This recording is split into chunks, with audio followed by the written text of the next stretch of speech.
kólóhùn ṣe mọ́ o.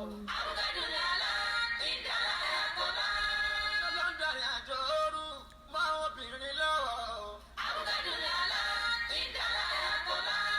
Níṣẹ́ lòdì tó rú o mọ́ ọkùnrin lójú. Kò síbi tí yóò sì ṣe ìfádà láyé ni o.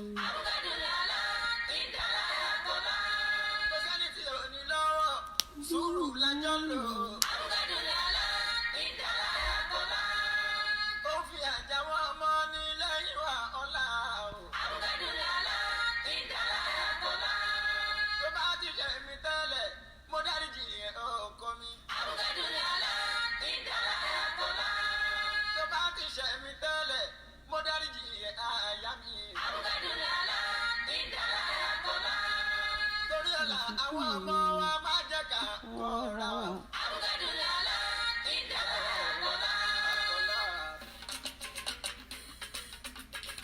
Before we start, leave this thing listen. Kò síbi tí ṣe ò mà sí nílé ọkọ. Ṣùgbọ́n wa láròjìnlẹ̀ mo mọ́ra ní ìpínlẹ̀ ìfẹ́ ní kàrò. má kọ́ra Ewu ibẹ̀ ó pọ̀ lápọ̀ jù kárò tọmọ. Kò síbi tí ṣe ò mà sí. Kò síbi tí ṣe ò sí nílé ọkọ. àwọn chákìtì What do you mean? Bàbá mi ìfẹ́ ní kàrò àdúrà. Ṣẹ́kúṣẹ́ fún àrùtàyàwó. Ọ̀pọ̀ lápọ̀ jù kárò tọmọ. Kò má síbi tí ṣe ò mà sí nílé ọkọ. Ṣùgbọ́n wa láròjìnlẹ̀ gbogbo wọn ń mú mọ́ra ní. Ìpínlẹ̀ ìfẹ́ ní kàrò ó. ká má kọ́ra wà o. Say come on now, doesn't mean you're accepting. Let me finish. I will talk to her. I will use my own app to talk to her.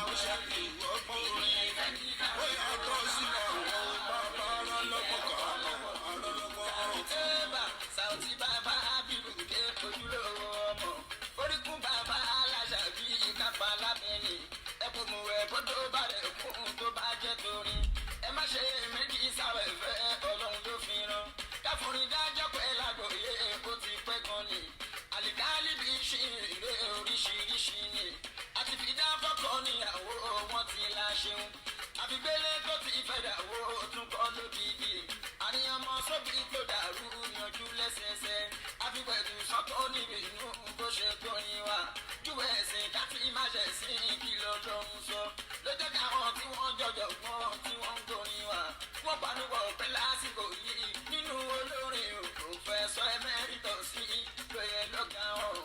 kò síbi tí ṣe ó mà sí nílé ọkọ mo mọ́ra ní ká má kọ́ra wà o káàró tọmọ. Ìmọ̀láwọ́ kì í ṣàná, ó ti pẹ́ tó ni. Láyé dúdú tó láti bọ̀ wá, láti dánwò kó. Wọ́n ti ń kúnlẹ̀ ká wá ká aṣọ onídìí iṣẹ́ orin. Fádọ́ máa káyé good morning, gbèsè kí iye. Àwọn gbọ́rọ̀ àwọn tí ó yẹ wọ́n sọ fọ́mù kó. Assalamu alaikum wa rahmatullahi wa barakatuh. To my Muslim brothers and sisters in the house, on the platform, I say salamu alaikum to you. And to my Christian family, my Christian brothers and sisters, máa sọ wípé àlàáfíà Ọlọ́run, ìdẹ̀kùn Ọlọ́run, oore ọ̀fẹ́ Ọlọ́run àjẹǹjẹ tán kó máa bá gbogbo wa gbé nísìnyìí àti títí láéláé. Alhamdulillah, bá ṣe máa ṣe lórí ètò yẹn tá bá ti kọ́kọ́ dé náà a máa kọ́kọ́ dúpẹ́ lọ́wọ́ Ọlọ́run. So Ọlọ́run náà lọ́ba tá a máa dúpẹ́ fún. Ẹ jẹ́ ká kọ́kọ́ fọpẹ́ fún Ọlọ́run fún ìṣọ́ àti ààbò wa. Alhamdulillah, alhamdulillah, alhamdulillah rabbil alamin. We thank Almighty Allah for keeping us, for protecting us, for providing for us, for preserving us till date. Alhamdulillah. Ọ̀pọ̀ ni ó ti sùn, ọ̀pọ̀ ló sùn lánàá táwọn náà ti wò pé àwọn máa jí láàárọ̀ yìí tí Ọlọ́run dẹ̀ tí ò kà wọ́n kún ara wa. So privilege la ní, we are just being fortunate pé Ọlọ́run tún jí wa sáyé láàárọ̀ yìí. Tọ́lọ́run bá pa wá mọ́jú kò sí nǹkan tí a fẹ́ ṣe fún Ọlọ́run, kò sí kóòtù tá a máa gbọ́ Ọlọ́run lọ. So alhamdulillah, alhamdulillah, alhamdulillah. Adúpẹ́ etí wa ò dí ká tó jí. Adúpẹ́ ojú wa ò lẹ̀pọ̀ ká fẹ́ là báyìí kó má ṣe là. adúpẹ́ imú tá fi ń mí, adúpẹ́ ẹnu tá fi ń sọ̀rọ̀, adúpẹ́ àlàáfíà, adúpẹ́ ẹ̀mí tó mí fúkẹ́ tó sì jẹ́ kémi àti yín máa lè sọ̀rọ̀, kémi lè sọ̀rọ̀, kẹ́yìn náà lè gbọ́ mi. Alhamdulilayi rabbil alamin. Ọlọ́run náà ló bá tá à ń dúpẹ́ fún. Wá wọlá pa à ń dúpẹ́ gbogbo mo fẹ́ bá wa fẹ́ Ọlọ́run bá, gbogbo mọ́kọ́mọ́kọ́ Ọlọ́run bá wa kọ́, Ọlọ́run wá ṣàánú fún wa, wá wá pẹ̀lú wa, wá dúró tì wá. Wọlá kẹ́ńkẹ́yìn, wọlá títóbi àlùkùránì, lọ́lá ìníkú láéláé, lọ́lá nǹkan tó dá lẹ́yọkọ tí ò ní pé méjì, wọlá tó dá ní méjì tí ò ní pé mẹ́ta, wọlá tó dá mẹ́ta tí ò ní pé mẹ́rin, wọlá kọ́kọ́ ṣoṣo ní ìwọ lọ́ba ọ̀kan ṣoṣo, ò ní pé méjì láéláé, títí ayé òfin ní jáyé mọ́. Ọlọ́run wá wá pẹ̀lú ọgbọ́n nǹkan tí gbogbo wa ń fẹ́ ní ti dáadáa, Ọlọ́run ṣe fún wa. Ọlọ́kùn fàyàkùn, ọlọ́fàtà, ẹ̀yin àfàwà bá wa fàtì àlè. Bismillahirrahmanirrahim. Alhamdulillahi rabbil alamin. Arrahmanirrahim. Maliki yawmiddin. Iyyaka na'budu wa iyyaka nasta'in. Ihdinas siratal mustaqim. Siratal ladzina an'amta alaihim ghayril maghdubi alaihim waladdallin. Amin. Yeah, ó tọ́jọ́ mẹ́ta. Mo miss yín, mi mọ̀ bí I miss me. I miss you all. Sincerely, I miss you all. But gbà mí bí mo ṣe rí ní time yìí, ẹ má bínú. So today we want to talk about divorce. We want to talk about divorce. Kí ni nǹkan tó máa ń fa divorce and its causes? Kí ló máa fa ọkọ ọlọ́kọláya olólùfẹ́ méjì tí wọ́n ti ríra wọn tán ni mo like ẹ, mo ṣe kinní kan, eventually but after 6 months, in fact marriage me lasts for 3 weeks. I've seen somebody that said our marriage just for 3 weeks. 3 weeks, 6 months, 1 year, 2 years, 12 months, 18 months. That they must say, oh, no, I'm done with you. No, let's go our way. Kí ni nǹkan tó ń fà? Èmi báyìí mo wá lẹ́nu. I'm a learner here because bóyá mo ṣẹ̀ṣẹ̀ máa ṣèyàwó next week Saturday. Mo fẹ́ ṣe tún mi gbé. So ẹ̀yin àgbàlagbà wa, ẹ̀yin ọ̀jọ̀gbọ́n wa tí ẹ wà lórí ètò, ẹ má dàda mi nìkan, ẹ bá wa dá sí i. While we wait for our guest, we have a guest on the program today. Her name is Sister Balkis Raji. I just spoke to her a couple minutes before I come on live, and she said she will be joining us soon. So while we're waiting for her to enlighten us more on the causes of divorce, ẹ jẹ́ ká wa náà máa fi ọ̀rọ̀ jomi tó rọrọ̀. Kí ni nǹkan tó ń fà á? Kí ni nǹkan tó ń fà á pé àní mi ò ṣe mọ́sẹ̀, mo máa lọ ní ìwọ yìí, ó ní kinní kan ní ẹ tá máa sọ̀rọ̀ burúkú, negative words sí tá máa sọ negative words síra wa, yálà ìgbéyàwó tó ti lọ́mọ nínú ni, yálà ẹni tí ò lọ́mọ nínú ni. Kí ni main cause? Kí ni nǹkan tó ń fà? Ṣé ká sọ wípé kò sífẹ̀ẹ́ láàrin wọn kó tó di wípé wọ́n decide pé àwọn fẹ́ jọ máa gbé, because marriage is a lifetime contract. Kò dẹ̀ sí manual fún marriage. There is no manual. Marriage àwọn ilé go well. Wọ́n ṣe dáadáa, ẹ rí wọn ta wọ́n jọ ń rẹ́rìn. Do you know what happened behind the closed door? No. There is no manual to marriage. Kò sí manual. So nǹkan tó wáyé pé kò sí manual tá lè lọ kà pé òkè báwo làwọn àwọn aṣíwájú wa ṣe tó ṣe wà successful. Our young couples tá wá wà ní tansin. Kí ni àwọn nǹkan tá lè ṣe láti lè avoid ẹ̀? Kí ló ń fà? Ṣé fẹ́ yẹn ni òtótó ni àbí kí ni? From my own little knowledge and research, a lot of things can cause couple to want to divorce. A lot of things causes divorce. But when it is being managed properly, it won't lead to divorce. Gbogbo àwọn kan tó ń fa ìjà tó ń fa ìgbọ́ra ẹni yé, tó ń fa ìkùnsínú. If it is well managed between both parties, I mean between the wife and the husband, it might not cause divorce if it is being managed. When going to a marriage,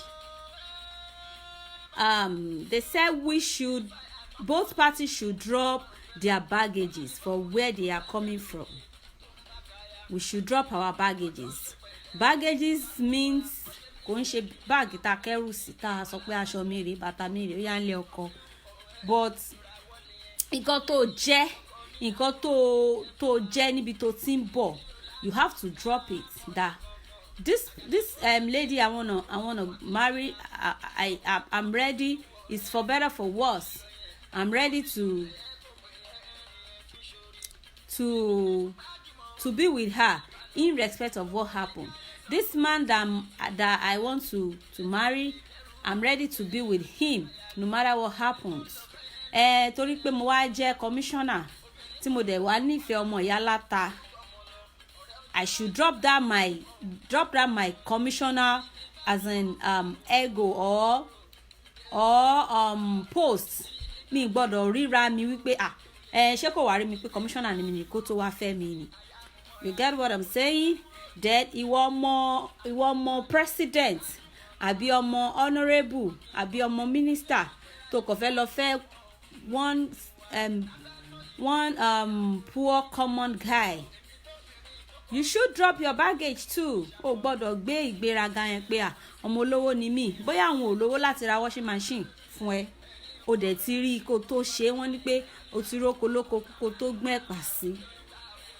So you should be able to manage whatever is ready to offer.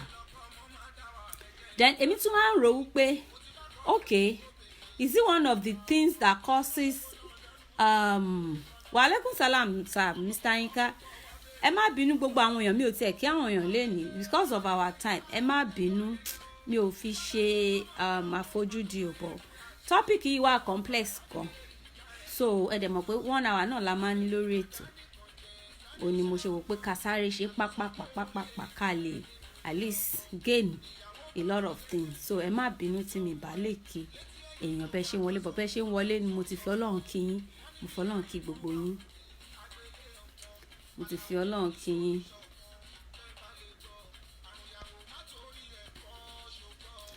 Mr. Kola Minu, mo fi Ọlọ́run kí yín. Mr. Sulaiman Oyeyemi, mo fi Ọlọ́run kí yín.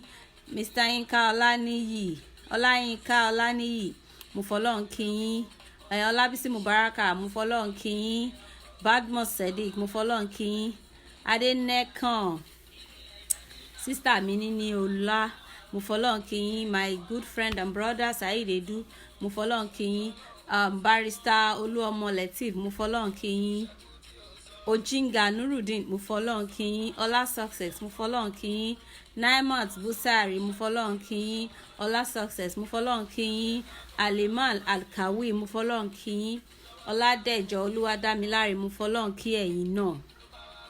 Oyèmádé Àwòjọrí, mo fi Ọlọ́run kí yín. Mr. Adéyínká, mo fi Ọlọ́run kí ẹ̀yin náà. So bá ṣe ń bá lọ ni pé èmi máa rò wípé àbí ó ní ibi tí ọkọ àbíyàwó ti fìwà pamọ́ fúnra wọn tó jẹ́ pé wọ́n really mọ they didn't really know the true color of themselves until when they now get into the marriage and wọ́n wá rí wípé ẹni yìí ìgbà tó ń wù fún mi yìí kò wù fún mi nígbà tí mò ń court lọ́wọ́ táwa nǹkan ship mi tiẹ̀ rí mi mọ̀ pé onírúwà báyìí lọ́wọ́, mi mọ̀ pé onírúwà báyìí lọ́wọ́. From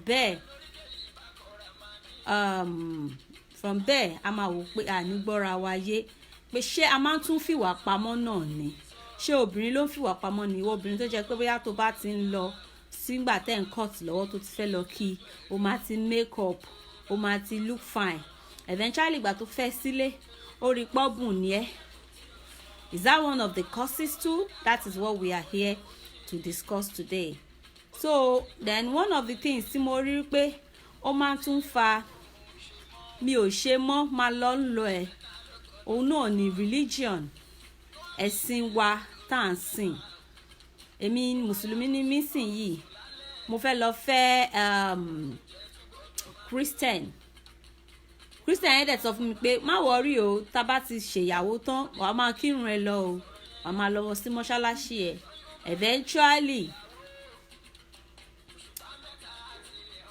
eventually nígbà tí a ṣe ìyàwó tán ó sọ fún mi pé mo máa lọ church ni mi lè máa lọ sí mọ́ṣáláṣí o lè máa lọ mọ́ṣáláṣí o àlùmájọ máa ṣe nǹkan kan náà ni this might cause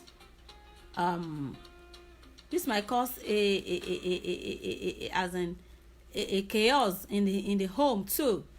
So ìwà tó wà salaam alaikum sir, my mentor is there, Alhaji Bayo Fọlọ́runṣọ́, aláṣẹ àti olùdásílẹ̀ South Polytechnic. ẹ mọ́mọ́ yín wá sí school wa o, ìpolówó ọjà tẹ̀sánwó fún Alhaji ẹ̀ ń jẹ mí lówó. Thanks for joining us, Mr. Muhammad Owolabi. Mo fọlọ́n kí yín. So bí mo ṣe ń sọ lọ, àwọn nǹkan tí ò yẹ kí ká ignore, àwọn nǹkan tí ò yẹ kí a ignore in courtship, tá bá ti ń ignore ẹ̀ àwọn nǹkan míì wà tẹ́ pé in courtship a lè má rí rárá. Ìyẹn tá bá rí tó bá jẹ́ pé bóyá àti wá wà in the marriage kí àwọn nǹkan yẹn tó máa yọjú, kò sí nǹkan tá máa ṣe náà wò pé a máa ní sùúrù lọ. Nǹkan tó dẹ̀ lè má jẹ́ ká má rí náà ni pé kò sí enough sincerity in both parties. Ọkùnrin ní nǹkan tó ń fi pamọ́ fún obìnrin náà ní nǹkan tó ń fi pamọ́ fọkùnrin. Eventually ìgbà tẹ́ wá padà fẹ́ra yín tán kò síbi tẹ́ fẹ́ sá pamọ́ sí mọ́, ẹ wá padà rí àwọn kìíní ọ̀hún. So ìyẹn ló máa fà pé òun wà báyìí ò dẹ̀ kí n ṣe bẹ́ẹ̀ bá ta àrùn can cause mi ò lè condole, mi ò lè tolerate no mo gbọ́dọ̀ fight for divorce ni. So back to religion that I'm talking about. Ìwọ tó bá ti mọ̀ wípé ìwọ ọkùnrin tó ti mọ̀ pé Christian ni ẹ́, ó dẹ̀ rí ọmọ alájà, ọmọ aláàjì, ọmọ ṣèyíkì tó fẹ́ lọ fẹ́, tẹ́ nífẹ̀ẹ́ ara yín, tó dẹ̀ ti mọ̀ wípé sísọ pé mo máa jẹ́ kó máa ṣẹ̀sìn ẹ̀ lọ kò dé ọkùn ẹ̀tàn ló kàn fi ń tàn, ó kàn ń tàn ni for the moment wípé toró ó ṣàfẹ́ win ní heart ẹ̀.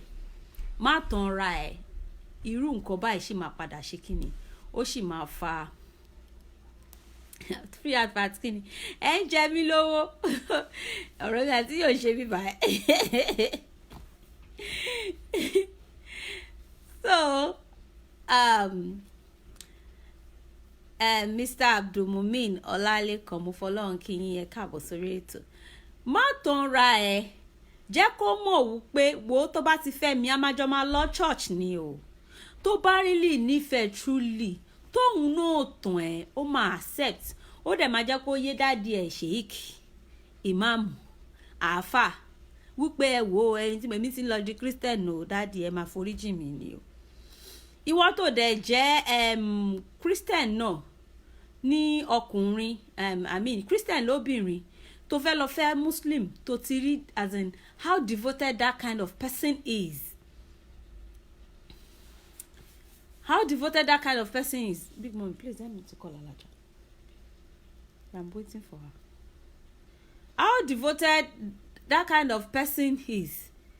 Ó wá sọ wípé ó máa jẹ́ kí n máa lọ church. Ẹjọ́ sọkúnná má tàn ra ẹ̀.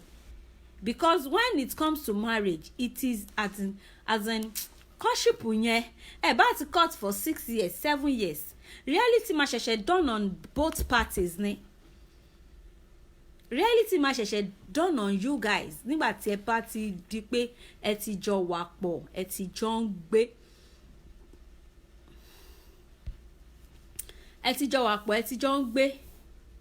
So tó bá ti mọ̀ wípé o ní bá ṣẹ̀sìn ẹ̀, o ní bá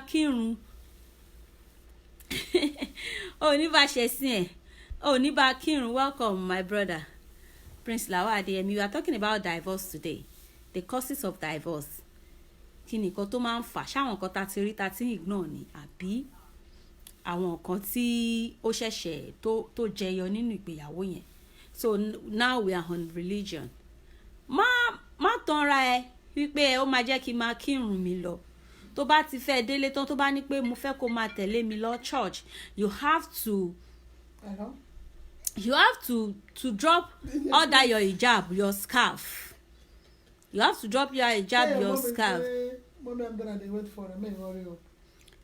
Kó lọ drop ẹ kó ètè lọ ra fìlà ṣọ́ọ̀ṣì bẹ̀rẹ̀tì tó mọ̀ wọ̀ lọ church jẹ́jẹ́ in order for you guys láti lè gbé ìgbé ayọ̀. Religion is one of the big factors that causes divorce in this our generation. Ṣé mọ̀ wípé ní ayé àtijọ́ àwọn ìyá wa, àwọn tó bí wa, àwọn bàbá wa, wọn kì í máa ní choice, as in wọ́n fi jẹ́ Christian tó bá ti lọ fẹ́ Mùsùlùmí. Ìmí tẹ̀lé má máa kírun nínú ọbọ̀ yóò ti wò pé mi lè mọ lọ ṣọ́ọ̀ṣì o nígbà tó jẹ́ pé nǹkan tí bàbá wa ń ṣe nìyẹn, yóò mú bá bàbá wa ṣe nǹkan tí bàbá wa ń ṣe, wọn àjọ máa ìfún kó mọ́mọ́ ran òun kí ó ṣàtìmọ̀ pé àtàmì tí bàbá bá fẹ́ kírun ni mo gbọ́dọ̀ fi scarf sórí mi, mo gbọ́dọ̀ borí. Ní tó bá jẹ́ Mùsùlùmí náà ló lọ fẹ́ ẹlẹ́sìn kejì Christian, yóò ti mọ̀ pé ṣọ́ọ̀ṣì ni bàbá wa mọ́ ń lọ tó bá di jọ́ Sunday, mo gbọ́dọ̀ tẹ̀lé bàbá lọ ṣọ́ọ̀ṣì. Bí ó tẹ̀lé tẹ̀lé bàbá lọ ṣọ́ọ̀ṣì kò ní sọ pé òun bàbá lọ church tán Sunday òun lọ sí mọ́ṣáláṣí. But àwa ọmọ ìsìn yìí, as in ọ̀làjú tí ó ti ṣe tiwa dáadáa tó jẹ́ wípé máa wò pé mo ní right, gender equality. I have rights now, kí ló mean? I have my rights, kí ló ṣẹlẹ̀? Ṣé kò mọ̀ ni? O lè máa sọ bẹ́ẹ̀ fún láti ilẹ̀ tó bá ṣe pẹ́jọ́ ń tanra yín kó má ti sọ fún ẹ wípé no, this is how it is. This is how it is. Come, me for this. Wow. I'm a smart. Hold on. Ẹ má bínú. Morning. Guess what? Wọ́n ti wà lórí ètò.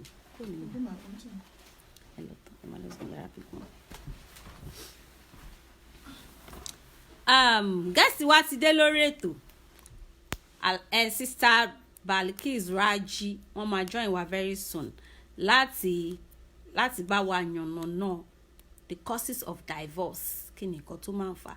So one of the things tẹ́mi tún rí pé ó máa ń fà òun ni education background, education level, both parties.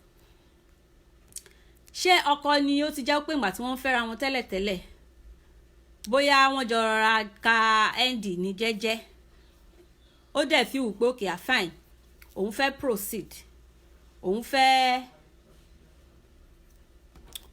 tún ṣe kí ni, òun fẹ́ ka ẹ̀kọ́ gboyè sí, ó ṣe HND tán, ó lóun fẹ́ ṣe postgraduate, ó ṣe postgraduate tán, ó lóun fẹ́ ṣe masters, ó ṣe masters tán, ó tún múgi PhD kùngùn. Ṣé irú ìyàwó bẹ́ẹ̀ yẹn ṣé kò ní máa ní what they call inferiority complex? Ṣé kò ní máa wò pé mi ò meet standard ọkọ mi tó? So in a situation like that, tó bá jẹ́ pé education level ni, mo fọlọ́n kí yín o Mr. Ajay Shefini Ọlájídé, mo fọlọ́n kí yín, welcome on the program my sweetheart. À ń jà lọ́wọ́, a máa parí ìjà ní 2020, mo dá ṣùrù ti jà ní. Ṣé kò ní máa wò pé ọkọ mi yìí, àlejò wa mi ò rí yín o, tẹ́ bá ti join wa ẹ jẹ́ kí n mọ̀, ẹ comment kí n fi mọ̀ pé ti dé.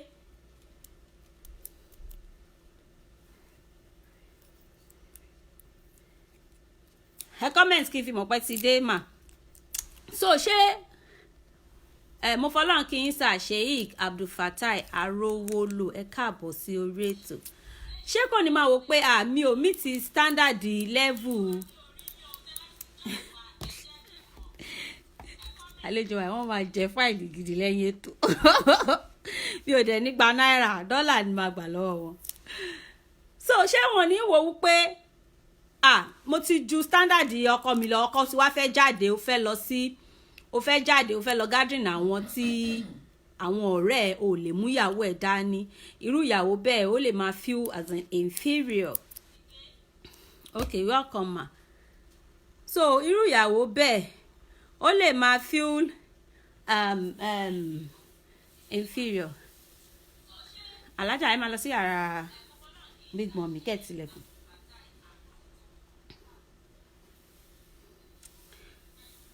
so ẹ má bínú nǹkan tó ṣẹlẹ̀ ni pé ẹ jẹ́ kí n ṣòfófó fún yín guest wa tá a nílé ni wọ́n wà ní inú wọ́n wà bíbá pẹ̀lú mi but mi fẹ́ kó mo fẹ́ ká ṣe bá ṣe máa ń ṣe understand mo fẹ́ ká ṣe bá ṣe máa ń ṣe mi fẹ́ break protocol pé okay bóyá kan wá jókòó sẹ́gbẹ̀ẹ́ mi ká jọ máa sọ so I want it to be as we usually do it that we call on video so ẹ má bínú nǹkan tó ṣẹlẹ̀ nìyẹn so ẹ jẹ́ kí n pè wọ́n sìn yìí.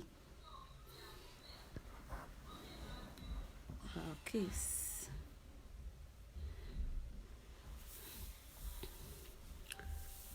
Yeah, mo ti send the request yín o àlejò wa so approve ẹ kẹ́ lè come on camera. So nǹkan bí mo ṣe ń bá lọ so ìwọ tó bá ti mọ̀ wípé ìwọ àti ìyàwó tó fẹ́ jọ ṣe ń dì ní lérúwà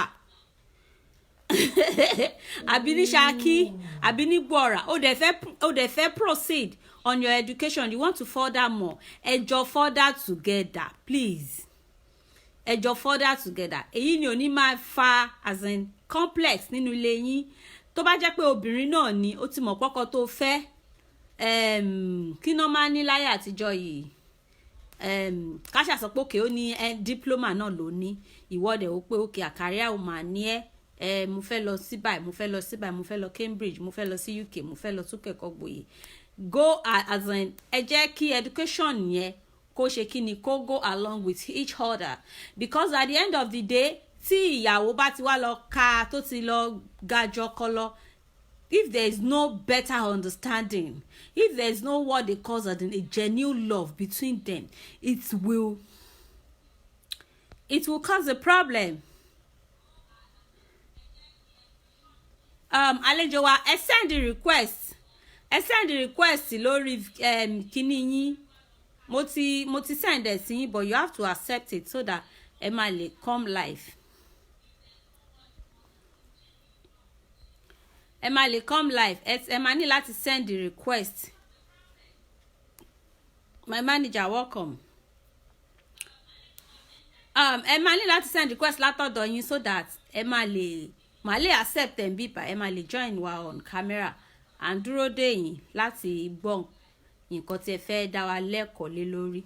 So bí mo ṣe ń bá lọ ìwọ obìnrin tí o ti wá lọ wò pé àmú ti fẹ́ lọ sí Harvard mo fẹ́ lọ ṣe kọ́ọ̀sì mo fẹ́ ṣe tán mo fẹ́ ṣe gbá mo fẹ́ ṣàwò tí ò bá jẹ́ wípé ibi tí mutual understanding wà dáadáa tó fẹ́ ọkùnrin tó as in tó ẹ pé understanding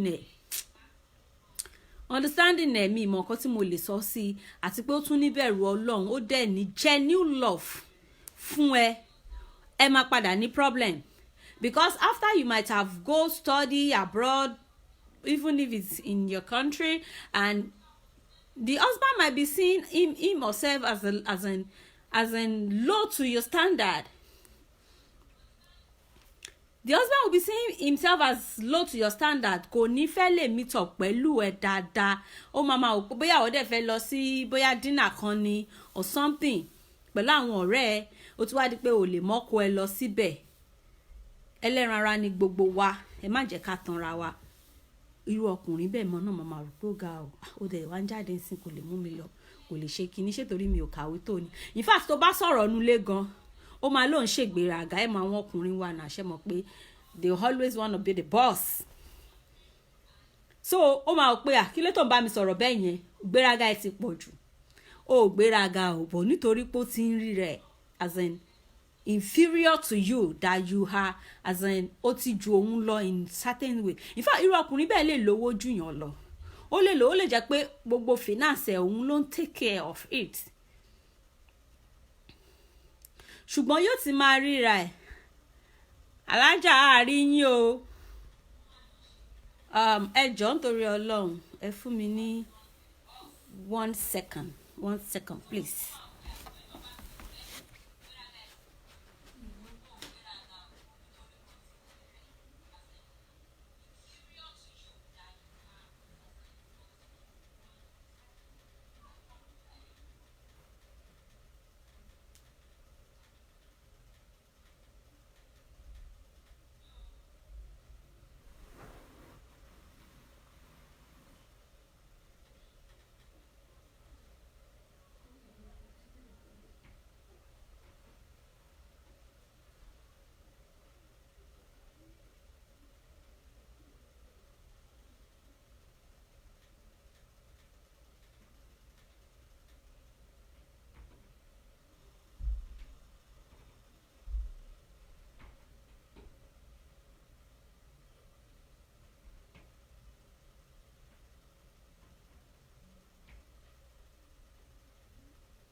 dàbí wípé nǹkan tí mi fẹ́ kó àṣẹ ni hello ẹ má bínú ẹ̀yin guest wa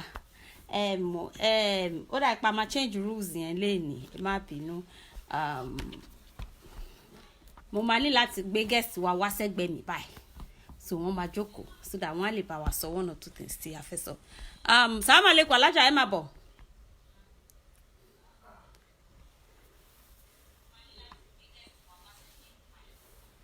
ẹ pa fóònù.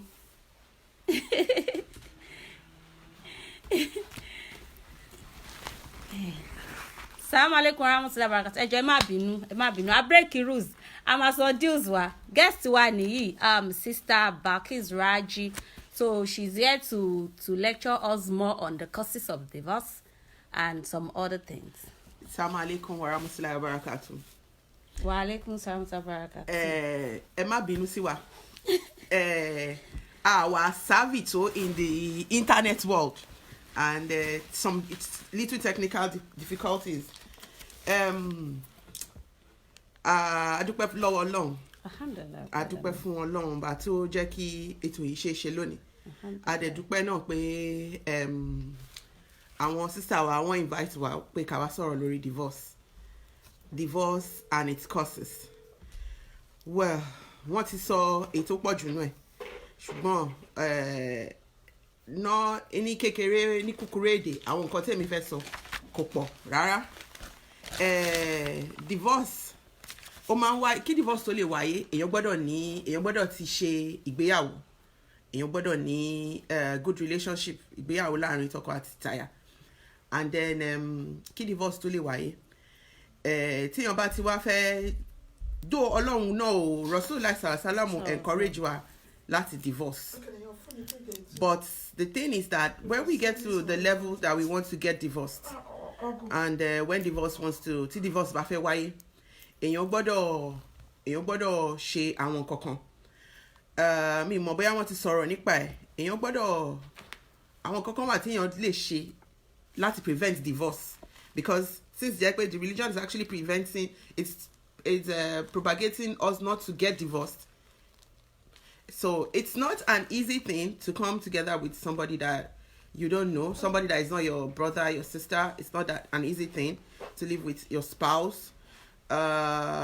It's actually something that it's when we are getting into it, we don't even know what we are getting into as much as possible. We don't even know. Even our siblings, àwọn àbúrò wa, àwọn ẹ̀gbọ́n wa, most times, a máa ń jà pẹ̀lú wọn. Gbà mí ìjà mi gan máa ń le gan tó jẹ́ pé a máa jà tó jẹ́ pé but a máa jà tó jẹ́ pé a lè má fẹ́ parí ẹ̀. But in the real sense, the truth be said is that tabati wà nílé ọkọ, we have to be able to do a whole lot of things.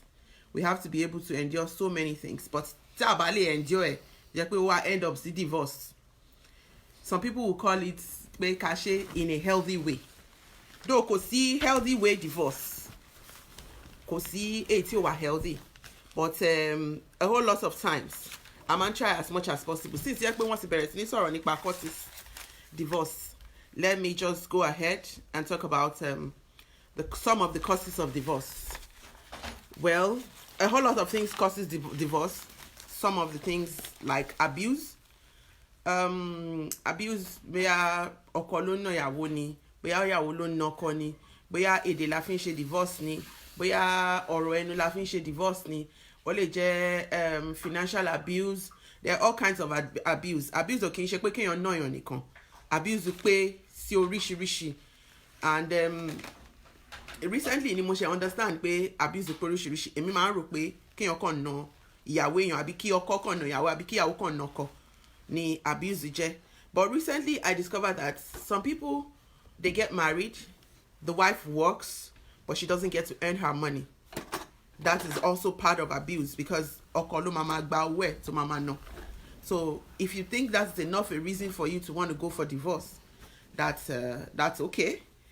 And unrealistic expectations, that's another reason, another cause of divorce. Unrealistic expectation. For instance, we might be comparing ourselves with the Jones, with a different family entirely. We want to see, for instance, let me say that the Jones in their family, the husband is very rich.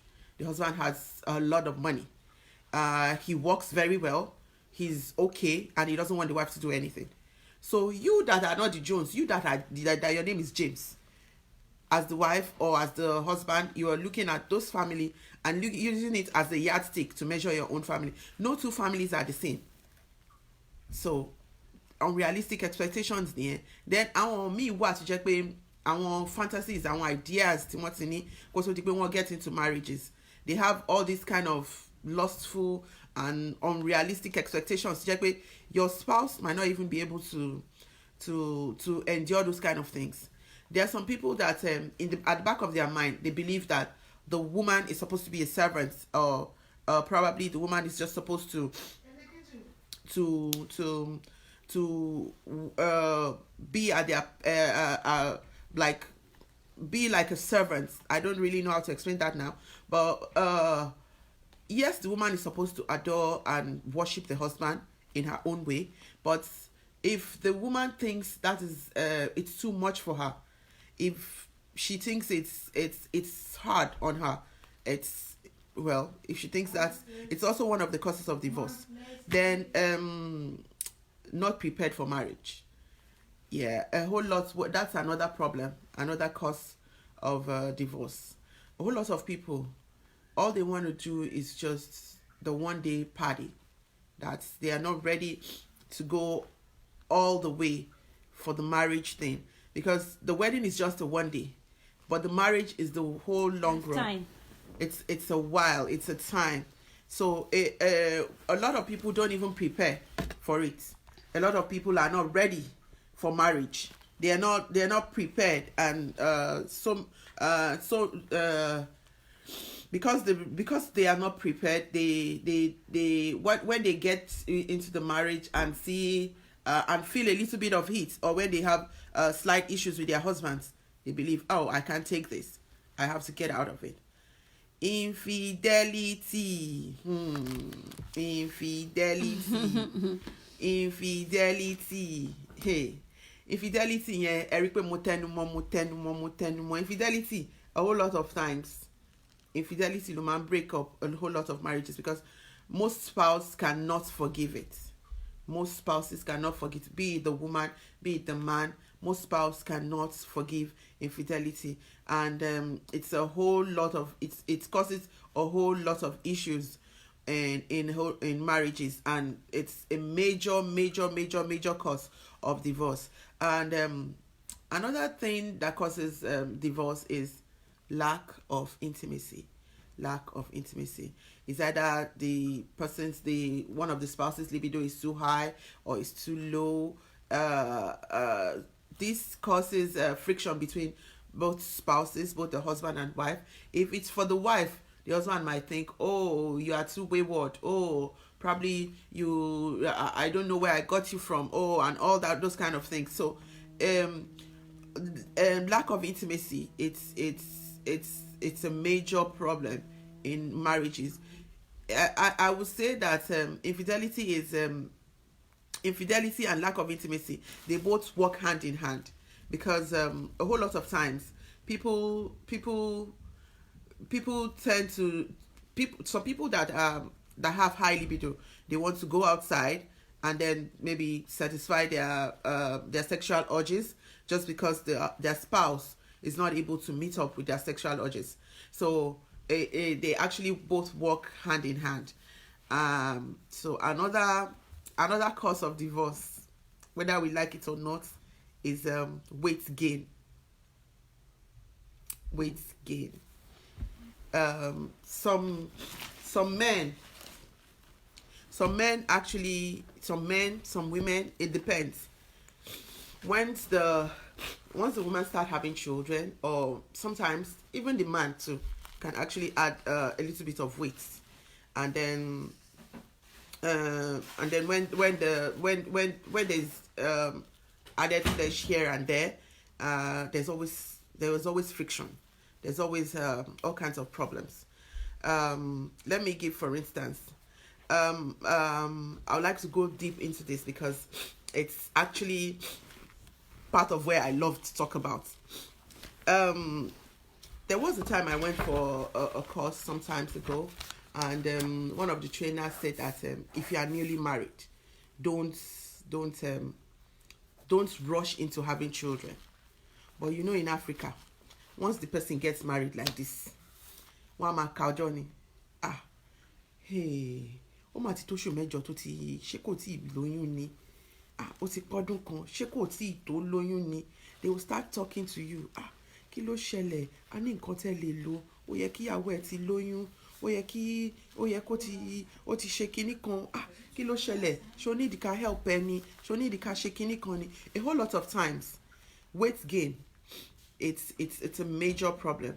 The reason why the person actually gave us a reason why he said that it's not always advisable to have children immediately after marriage. He said the marriage is still new.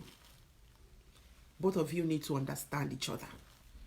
Both of you need to see each other. You need to appreciate each other. So, a whole lot of times, the husband does not even know his wife yet, and she's pregnant. And then, in some marriages, this has been the major cause of divorce, because the wife was slim when he got married to her, but because immediately after marriage she got pregnant. Alhamdulillah, we thank Allah for that she got married immediately after marriage. Yes, but the man himself does not even know the wife. So if it's somebody that is she has this for the first trimester, she has a morning sickness, she vomits everything she eats, she throws up, she can't hold anything down. The husband would definitely be irritated. He's not going to look at the bundle of joys that is coming. He's going to be looking at it. Is this the woman I got married to? Why has she become like this? What is going on? Why did I get married to her? Why is she like this? Why is she like this? What's going on? What's happening? What's happening? Hello, sweetheart. Hello, Dala. Sorry. Go inside. What's please. happening? What's happening? What's going on? What's going on? And all that. The man is going to go a whole long way to look at it and say, kí ló ń ṣẹlẹ̀? Woman yóò rí báyìí nígbà tí mo fi fẹ́. Gbogbo ara ẹ̀ ló ti tóbi sí i. Ọyàn ẹ̀ ti tóbi sí i. Báwo ló ṣe wá rí báyìí? Kò ní shape tó fine. The husband definitely will not appreciate anything about the woman anymore. And then before the child comes, he's already hating the wife. It's a major cause of divorce. And then the husband is irritated at the woman. He's seeing her and she disgusts him. He hates her from the deepest part of his mind. He's not able to say why he hates her, because if he says it, a lot of people are going to say, but you can see that she's pregnant. He doesn't want to understand that she's pregnant at all. He doesn't want to, because all he wants is that beautiful girl he got married to. So a whole lot of times, it's actually a major problem, but we don't actually see it. We don't actually know. We just know that the guy is always snapping, he's always yelling, he's always angry at everything the wife does. We don't really understand that there's more to it than it meets the eye. So the truth is that the person now advised that if you are newly married here, you should just take your time, enjoy yourself, enjoy your spouse. Let your spouse understand you. Let him see you. Understand every bit and every part. Enjoy the moment, because once the children start coming, definitely you are going to have your hands full. You are going to definitely have your hands full. And that too also boils down again to the fact that from the weight gain and everything, the guy is managing it, he's everything. Immediately the child comes like this, the woman shifts the attention from the husband to the child. So everything now is about the child. Ọmọ mi o. The husband too is there. It's a major problem. It's a major problem that causes divorce. The husband too is there. The husband needs to be taken care of. In fact, the husband, from what I understand, the husband is the first child in the house. So you have to care for him like you're caring for the baby. These are major causes of divorce. And then, you know, as we are talking about it, and it's entering into how to prevent problems in marriages. That is just how divorce, marriage, and everything, that is how it works out. It's a major problem in divorce. And then another thing is constant arguments.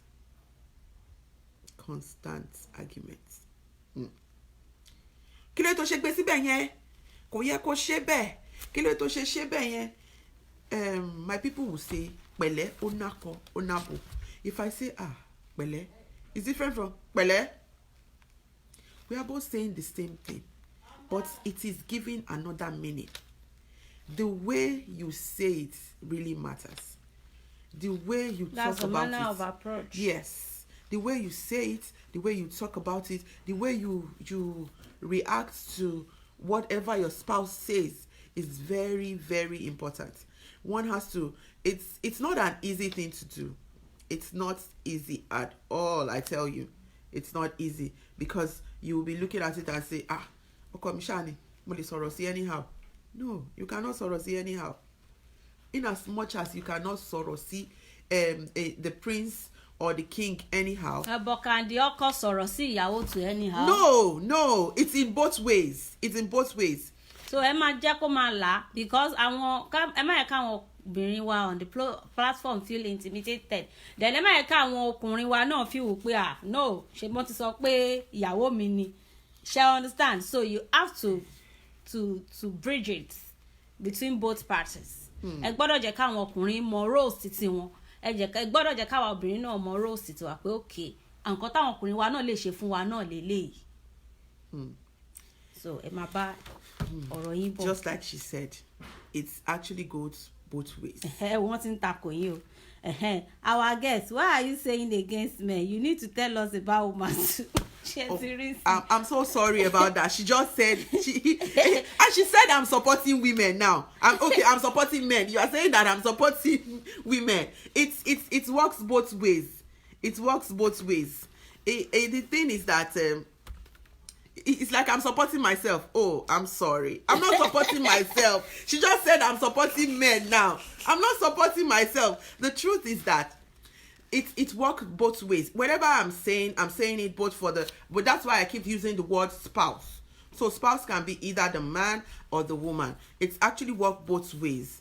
It works both ways. Communication does not mean that being the head does not mean that you have to be right all the time. And being the wife, that does not make you right all the time too. So it's actually work both ways. How you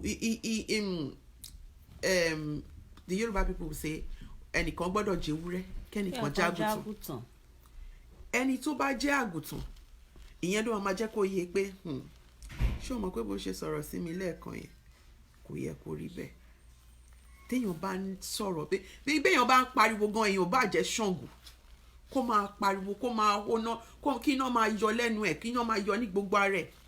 Kò sí bó ṣe lè le tó. Téèyàn bá ń sọ̀rọ̀ tútù fún, èmi náà máa wò pé ṣé ìṣe pé mo ti ń tẹ́ bọ̀ báyìí, àdá kí n wá tẹ pọ́ọ̀sì báyìí o, àdá kí n ṣe sùúrù.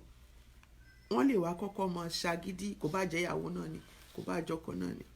Wọ́n kọ́kọ́ mọ ṣagídí pé bí mo ṣe sọ yẹn náà ni, bí ó ṣe rí náà nù, kìnìkan. But pẹ̀lú ohun tútù, pẹ̀lú sùúrù, you will get the other person to realize that what I have done is wrong. Sister Balkis, I want you to talk about the religion aspect of it. Shift a little bit to the education level. You know, I think that one can cause a divorce too. Mm-hmm. Because when the wife or the husband is seeing him or herself as inferior to the other party, ó ti lọ kàwé sí yìí kò já gbọ́rọ̀ mọ́ nulẹ̀. Ẹlòmíì gan kàríà obìnrin mi ò ní jẹ́ kó so oúnjẹ fọ́kọ ẹ̀ mọ́. Ó bá ti lọ bí 7 tó bá máa fi dé ní 6 ìrọ̀lẹ́, bóyá ó ti ṣe tán fọ̀, ó tún lọ ṣe course kan, ó tún ṣe kinní kan tó bá máa fi dé, ó ti rẹ̀. Wo take ara ẹ̀ jàre, gàrí wà ní pantry, ṣé ó máa jẹ bread? That is one of the things too. Because wọ́n máa ń sọ wípé tí etí ò bá nǹkan kan ló máa ń fa nǹkan for a reaction there's an action. So ọkùnrin náà tó ti wá wò pé ó ti sú mi jàre bóyá kó kálukú máa lọ́n lọ ẹ̀, obìnrin náà tó wò pé ó ti sú mi jẹ́ ká pínyà, ó máa ní reason, one as shall understand.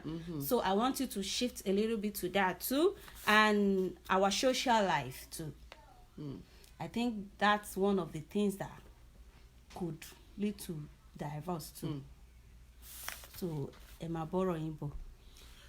Like she said,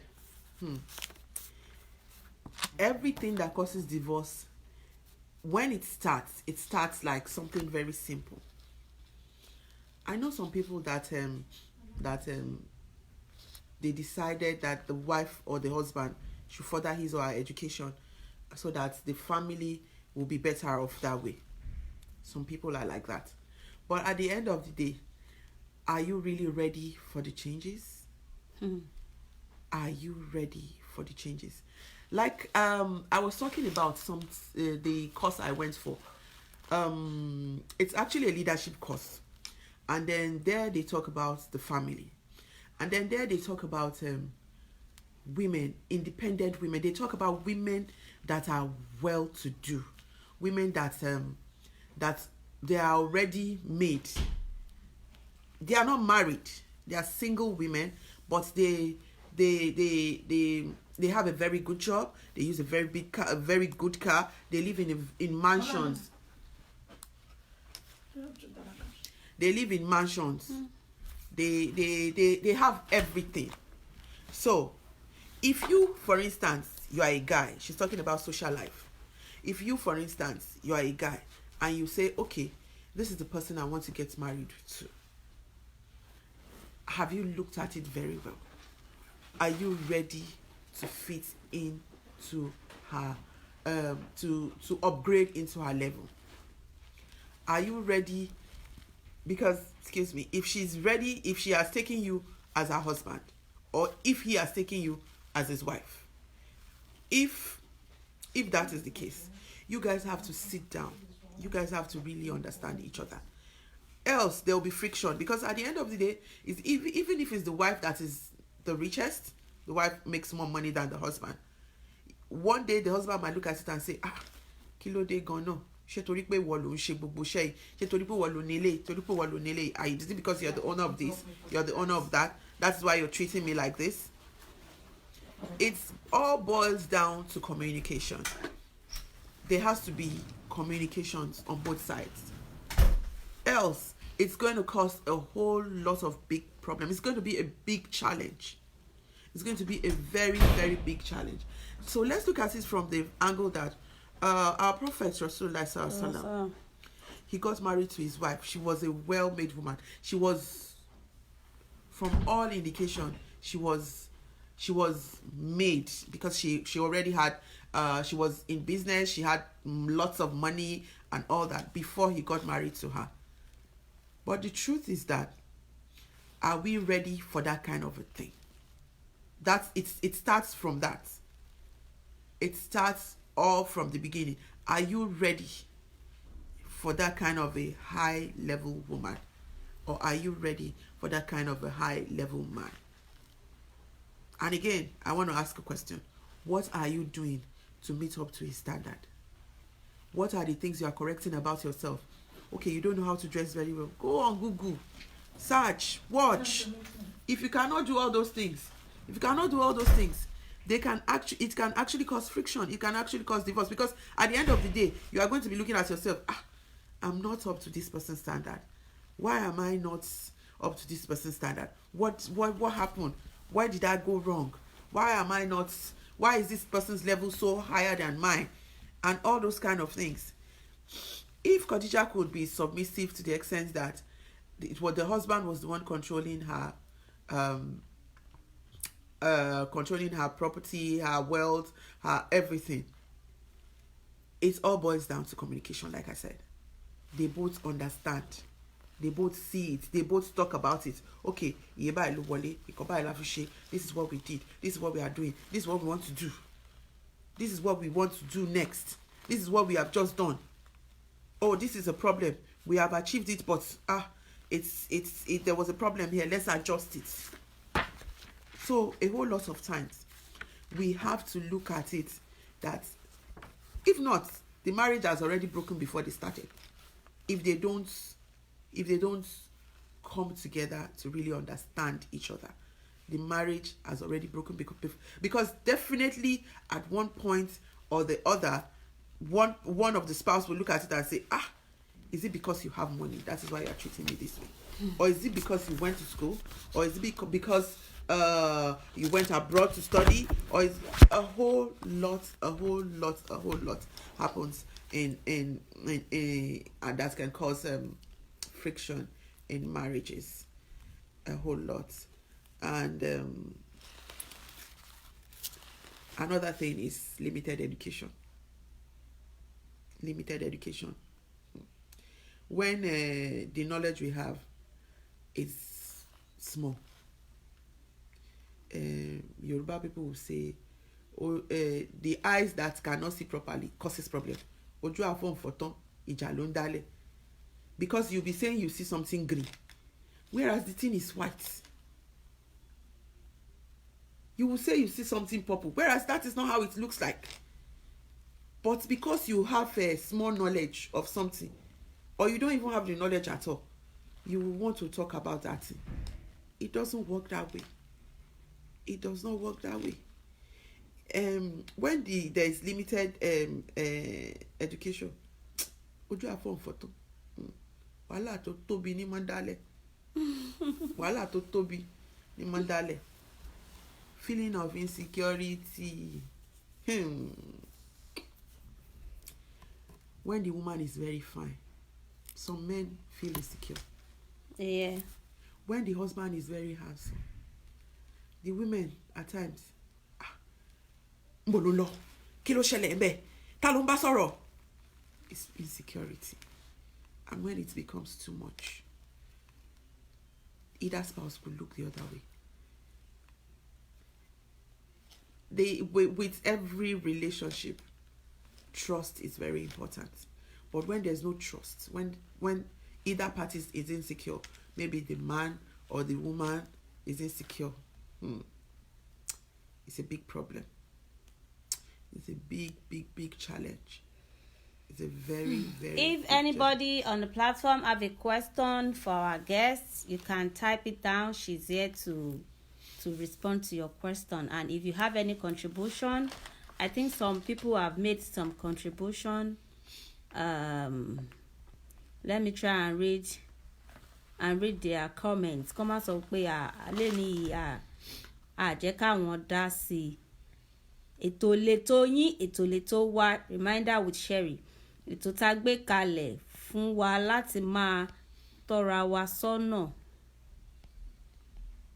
Mr. Prince Abdulgani said causes of divorce is very numerous, but are you talking about the gigantic causes of divorce, right? I just came in. Okay. Mo mọ̀ pé ma ti get along pẹ̀lú question tí ẹ béèrè yẹn. And then Mr. Komolafe, our manager, said intolerance, not being able to cope or put up with each other. Yes. Àforítì náà ló ní gbogbo nǹkan. Gbogbo nǹkan tó ti ń bá wa sọ látàárọ̀ náà, nǹkan tó láìsàn náà ni àfaradà, ká lè tolerate ara wa pé ṣé bẹ́ẹ̀ ni ṣe ríre, mo ṣáà ti fẹ́ ná. Let me just try and manage. All what she has said is nothing but the fact. But I believe we can still manage it. Okay, you have a question.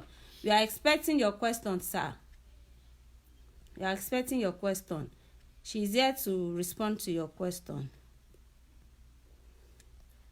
And retí question yín o. Inshallah. Brother mi Ṣọlá láti Dubai. We are expecting your question, sir. So type why she proceed. Another major cause of divorce is addiction. Addiction. Some people have been addicted before they got married, but due to one fact or the other, sometimes they say that we don't fall in love, we fall in lust. So we actually don't see problems before we got married to each of our spouses. Someone made me realize that whatever you are seeing now has always been there. Sure. Whatever you are seeing. But you know, some spouse hide a lot for themselves when they are courting. Do you know? But the truth is that there's always a sign. There's always a sign. If you're actually looking out What at if that. what if it's a distance relationship? Well, In a situation whereby maybe you see yourself once in 6 months, maybe you courted for 2 years and you were able to see yourself like 5 or 6 times, you might not be able to see the core person of that person. well, that person too should be getting ready to see a whole lot of things, because even your siblings change every time. Even the small kids we have, once they go to school, they pick up an attitude and they come back home, and then you are looking at it and say, show mommy nani. So the truth be said is that a whole lot of things influence the way we behave, the way we act, the way we do things. So if the person we are talking about, if the person is far away, you should also be ready to do the work, and also understand that, okay, I'm going to give it my all in all. I'm willing to go on with this relationship. I'm willing to work on it. And that means as I'm working on it, I'm working on myself. Actually, when we say we are working on a relationship, we are actually working on ourselves. Yeah. We are working on ourselves to get better. We are working on ourselves to become calmer. We are working a whole lot of times. It's when you get into a marriage that you realize that ashemulagidi, ashemi. But if we refuse to listen to all those things, if we refuse to work on ourselves, that is when it all boils down. We look at it and say, I can't tolerate this anymore. Sometimes we work on ourselves. For instance, when we're talking about addiction, some people, they are addicted to smoking cigarettes. And then some men also know that their wives smoke, but they don't say anything about it. Some people, it is alcohol. Some people are so good that when they drink alcohol, you don't know. I know someone that puts alcohol inside her coffee. She actually puts vodka inside her coffee and she drinks it. And the husband does not know that she's an alcoholic. But the thing is that when she finished drinking the alcohol, she's always, she always have this tipsy edge, and I guess the husband loves it like that. Really put it. The husband loves it like that. So the truth is that sometimes we need to do more than understanding our spouse. For instance, some people are so Mr. Inshallah. My friend, Assalamu sister, how are you? My question is, like, when you have a wife and the wife was pregnant for you, and you still taking your pregnant to see her ex-boyfriend, and you see them, what can you do for that kind of wife? It's simple. It's simple. Wow. The way I would see it, I might be wrong, but the way I would see it, you can't turn your phone. Okay. The way I would see it, it might be different from this way. The way I would see it might be different from the way someone else would see it. For instance, I would see it in this way: if she has chosen to marry you, and she left her ex for you, she has chosen to marry you, believe that she's your wife. Just believe that she's your wife. And then if she's going to see her ex, why is she going to see him? You have to talk about it. Why do you want to go see him? So I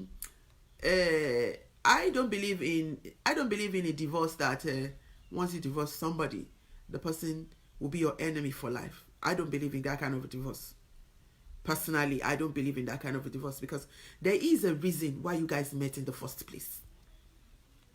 there is a reason why you guys. I'm more of a person that builds relationship. So if you divorce somebody, that doesn't mean that you see the person and you will not greet the person. No. So if she's going to see her ex, you guys have to talk about it. It's going to be a communication thing. Why is she going there? What, in a very conducive and cool manner. In a very conducive, and because she's carrying your child, and you just have to understand that fact that she's carrying your child and all that. And then, do you even know if the guy is trying to blackmail her or something? There might be more to it. She might need your help.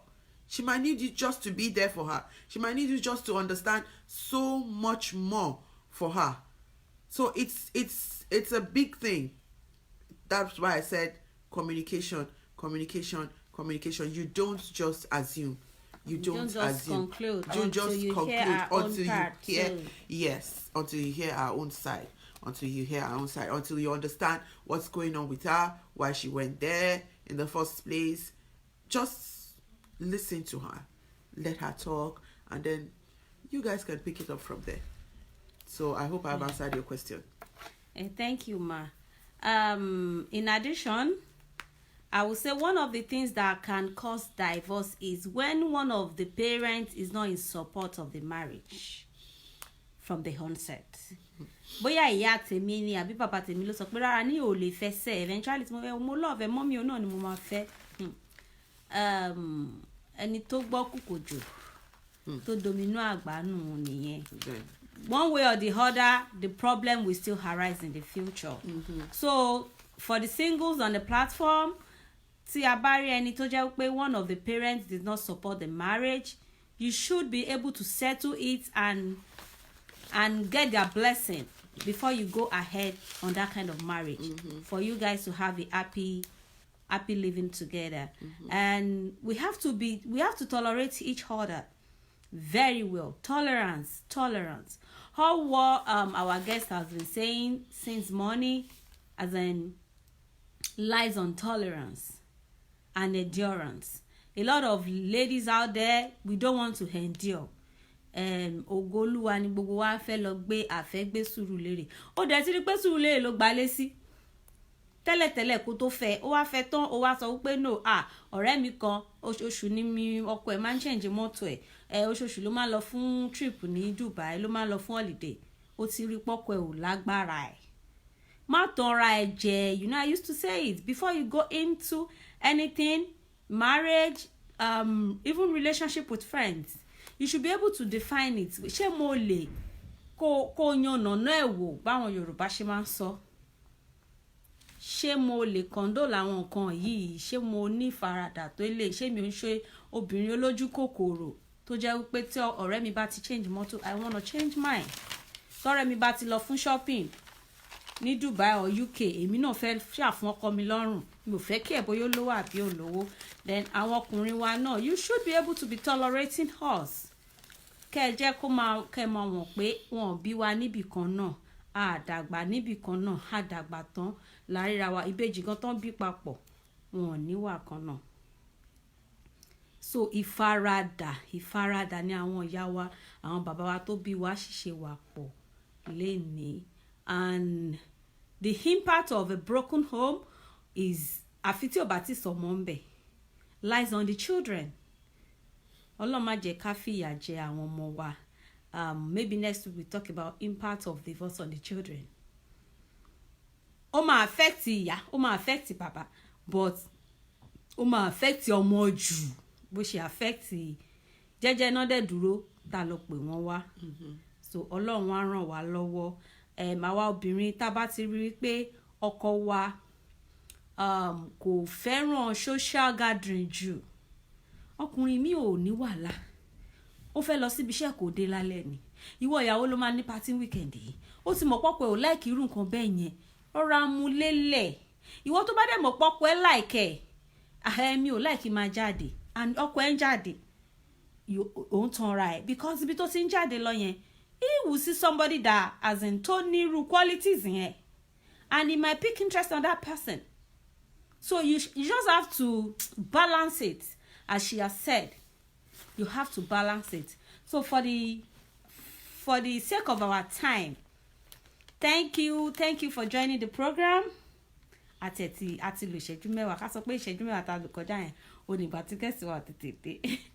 Thanks for joining the program, and love button to our girls. And you know, I usually say on this platform, don't just watch. Ní àti bí wákàtí kan sìn, èmi tún ti kẹ́kọ̀ọ́ sí ní ara àwọn nǹkan tí guest wa sọ. Mo mọ̀ pé ẹ̀yin náà máa ti kẹ́kọ̀ọ́ sí. So ẹ má jẹ́ ká wà selfish. Bóyá aláàbúrò, bóyá ní àbúrò ọkùnrin obìnrin tó náà wà nínú ìgbéyàwó tó ń mì jìkìjìkì tó ń pé àní mo fẹ́ lọ ní sẹ́ẹ̀. Tàbá share program yìí fún òun náà lè kẹ́kọ̀ọ́ kan. So ẹ ti ṣe kí ni, ẹ ti gbalada nìyẹn lọ́dọ̀ Ọlọ́run. So don't just watch this program, watch and share. So the program still remain Reminder with Cherry. Thanks to our girls, Sister Raji Balikis, for honoring our invitation. Thank you so much. God bless you. You shall be honored every time. Amen. So till we meet next week, inshallah, I say thank you. Salam alaikum to the sisters and brothers on the platform, and the Christians. Àlàáfíà Ọlọ́run ló máa bá gbogbo wa gbé lórúkọ Jésù. Bye. See you. We love you.